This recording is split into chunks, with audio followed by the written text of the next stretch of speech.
exclusive. Make sure that it's all inclusive. I was taught make no excuses. As a man, you can't be useless. Man up cause these people ruthless. Down, these thoughts clueless. Lobster Mac, I'm up at roof. Chris, from my tone, you peep the smoothness. In this world, you get the loot. Then your dreams is gonna be lucid. Fool me one time. Yo, what is going on? This is a, how do I explain this? It's something new I'm trying to do. A little series that I'm probably going to call Tell the Truth. So, if you do not know, I am Mr. Truth Teller. Follow me on my Twitter, the Bluebird, at Truth Teller, how do we go about this? But, I want to talk about this, little thing here we got. So, Jay-Z and Meek Mill and the other, a group of other rappers have teamed up to try to influence a bill in New York. So as you see here in this headline from the Rolling Stone, Jay-Z and Meek Mill team up to block rap lyrics from being used in court. I will get into some of the more known cases of this after we look at this headline and article. So Jay-Z is eluding a list of music industry titans throwing their support behind proposed New York state law that aims to stop prosecutors from using rap lyrics as purported blueprints to alleged crimes. The rap superstar born Sean Carter is teaming up with Meek Mill, Big Sean, Fat Joe, Kelly Rowland, Yo Gotti, Killer Mike, Robin Thicke, and others as celebrity signatories on a new letter urging state lawmakers and ultimately Governor Kathy Hochul to make the recently proposed bill titled Rap Music on Trial S.7527-A.8681 a state law. So the legislation first unveiled in November successfully sailed through the Senate Codes Committee on Tuesday, marking its first step towards getting a full vote on the Senate floor.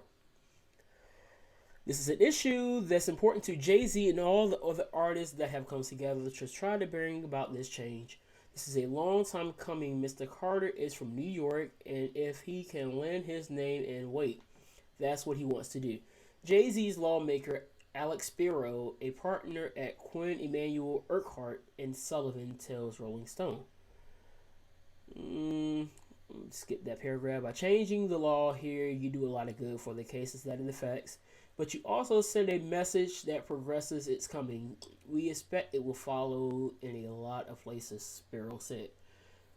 Our lyrics are a creative form of self-expression and entertainment, just like any other genre. We want our words to be recognized as an art rather than being weaponized to get convictions in court. I hope the governor and all the lawmakers in New York take our letter into consideration, protect our artistic rights, and make the right decision to pass the bill. This was Fat Joe telling the Rolling Stone. Any other? Let's do this one. It's humbling to have the who's who of hip-hop supporting this legislation.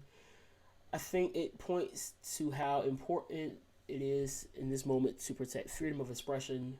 Hoylman said that. Let's see, any other ones that I really want to get to? No. Alright, so cool. Let's come back. Alright, so why do I disagree with this? A lot of the cases that we have seen in hip-hop that have led to arrest have been, let's just say, ridiculous, because a lot of these newer rappers have this idea that they can just talk about all the crimes that they have committed and put it on songs and can get away with it. So one of the more popular examples that is going on right now is I don't know, the gangs and whatnot. It's a video on YouTube. I may do a reaction to it because one of my friends, shout out to Lex, she did a full reaction to it, so I watched it from her. But these gangs are based in Jacksonville.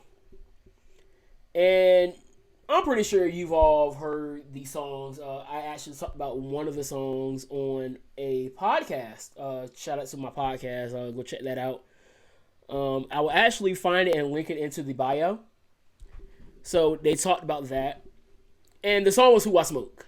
So for those who do not know about Who I Smoke, you will probably know the song 1,000 Miles. Making my way downtown walking. Yeah, that song. So they used that song, sampled it, and basically, in the hook, said Who I Smoke, Techie, Bibby, and Lil 9. And if you go and look up some stories on Techie, Bibby, and Lil 9, those are actual people that were killed.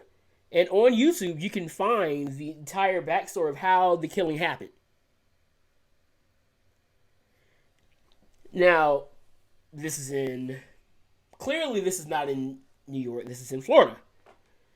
Up in New York, though, he just got out of jail last year, Bobby Shmurda. So this is this is probably the first instance that I can think of off the top of my head of this happening. So we all know Bobby Shmurda got popular off of his, I guess his only single, but big single that came out years ago called Hot Nigga. And talk about how he caught a body about a week ago. And they used that to convict him of murder. So there's one case, and then we've seen it with YNW Melly. Murder on My Mind. So we're starting to see how things are adding up here, and they are rapping and singing about the crimes that they have committed. But you see, we have Jay-Z and these host of other rappers trying to say that this shouldn't be the case. You shouldn't be trying to use this art form to convict these artists. To where I say, why don't you tell these artists to not snitch on themselves in music? Because like I just said, these rappers in Jacksonville are taking their music and just rapping and bragging on who they smoked, who they didn't off and everything like that. For those who are on TikTok, you've seen the very popular sound with the beatbox remix beat, where they're talking about this person got shot. It ends off with "Where's Corbin," which is another person that was killed. Another group of people that were also named in this 30 some odd minute video. So why are we putting energy to this and not telling our people that are out here putting this music out here, hey, maybe you shouldn't snitch on yourself? And then you start seeing how a lot of this has been going on now, because there are a lot of issues. You have a lot of rappers who are in these situations, because I was listening to a YouTuber, and the name was going to come to me, Hassan, I'm going to shout him out a little bit when I remember his name. But let's look at this one here. So this is C Blue. He was arrested. This was just a few days ago. This article was written on the 20th. Today is the 21st. C Blue was arrested. Why was C Blue arrested? Rapper C Blue was arrested a week ago. There has been news about rapper K Flock's arrest. So this is somebody, I guess, that is affiliated with K Flock. So a lot of this in New York, as he was found guilty of murdering a 24-year-old. More on this in a little bit. An account of which he was charged with first-degree murder after a gunshot at a 24-year-old man, and he shot him outside the barbershop at the previous week. He is again making the news headlines regarding the same case. Stay glued to the blog below as we discussed it. So there's that. So rapper C Blue. He was charged with the first-degree attempt to murder on December 23rd. As per the attorney Scott Lehman, the show also stated that a rapper is now drained from his alleged actions. As per the sources, there have been 2 felony charges on the rapper in addition to the murder charge, which consists of unauthorized possession of a weapon in the second degree. The sources said that the victim was waiting for his haircut in the barbershop, which is on Amsterdam Ave near West 151st Street, So this is about C Blue. But why was C Blue arrested? So he evidently possessed the gun, and this is not his first time being in trouble for having gun possession. He was arrested at the age of 14. So this is an issue of a young child, 14-year-old, late middle school, early high school, with a gun. Why are our children in this situation? I am not a father, but I am a young black man, and I work with young black men. I try my hardest to show young black men that I encounter on a regular basis that this lifestyle that you see with C Blue and Key Block and all these other guys, the individuals that killed young Dolph a month or so ago, these situations. And then there's also this story here where there was 17 youth part of a tripartite gang alliance indicted in a major crackdown. So for those who not remember, there was a big operation that was called Operation Triple Threat. So there was 3 gangs that were involved in this, and I'm gonna go through the names here. They're here somewhere. I was looking. So the gang is known as YPF, a combination of F and O, which is Fort Niggas Only. Fear No One is also what they go by, based in Fort Greene. Triple P, Pistol Pack, and Pitkin, based in East New York. And then Yawa, Young and Wild and Hustling, based in Brownsville, which is a collective unit. They touted about 200 gang members. So NYPD ain't playing with y'all. Let's keep it real. NYPD is doing what they can to try to get these people off the streets. Kudos. So I feel like Chicago should do the same thing. But I've said it before. If you've seen my podcast, I've talked about how music is one of the strongest things that we can do. I joke about it all the time that musicians have superpowers. As you all know, I'm a musician, so you see the intro to my podcast, you'll see me playing the piano, yelling, "I have superpowers." But on a serious note, we know the power of music and how it can influence a lot of things. Read the Bible, you see about how David was able to change the mood of Saul because of his harp playing.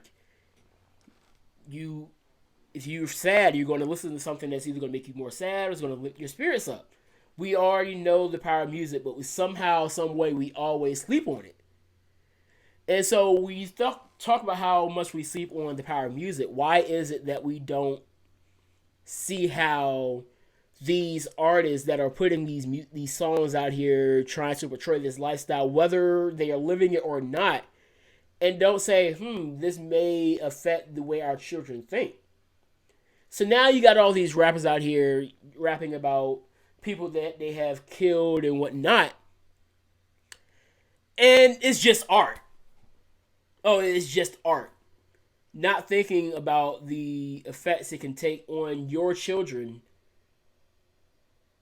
And you're starting to see a lot of that, especially locally in my area. You're seeing a lot of cases where younger children are getting inside of these gun violence issues. And I'll be real with you. The music that is being pushed out today may be one of the biggest, strongest points that I feel like. But I'm just one voice.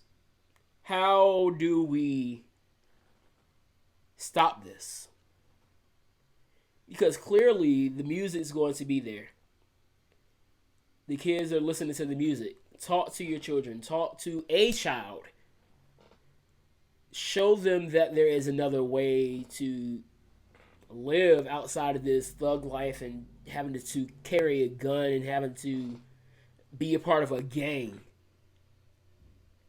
Because we're losing too many of our children, especially young black men, to this lifestyle. And it's as a black man, it's frustrating because then we'll start blaming the system instead of blaming the people that are putting this music out on a regular basis. We always want to blame the government, blame the system, blame the white man.